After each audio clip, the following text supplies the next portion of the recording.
Aider une personne sans papier est devenu un délit. Ils étaient près de 300 personnes à manifester aujourd'hui devant le palais de justice d'Angers, comme dans 80 autres villes de France. L'idée est de dénoncer une loi qui rend l'aide aux sans-papiers illégale.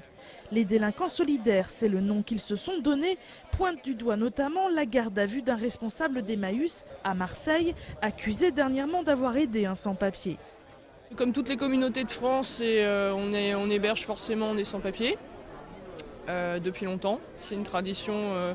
À Emmaüs, on pratique l'accueil inconditionnel. C'est un des fondements du mouvement et on ne sort pas de là. Je ne me sens pas délinquante en aidant des sans-papiers. Pour moi, c'est quelque chose de logique. On n'a pas à être poursuivi pour aider des gens qui sont, faut pas l'oublier, d'abord des gens qui souffrent et qui ont besoin d'aide.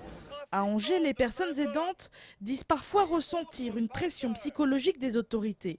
On sait quand même nous le rappeler que c'est illégal. Ça peut être en préfecture, ça peut être le fait qu'on puisse avoir les renseignements généraux devant chez nous, on l'a vu dans notre quartier. Voilà, donc on se dit, de façon toute logique, si on a des gens qui enquêtent un peu ou qui regardent, c'est quelque chose d'illégal qui se fait. Donc il y a cette pression qui est là. Le Parti socialiste a d'ores et déjà déposé une proposition de loi visant à dépénaliser le délit de solidarité. Elle sera examinée le 30 avril prochain.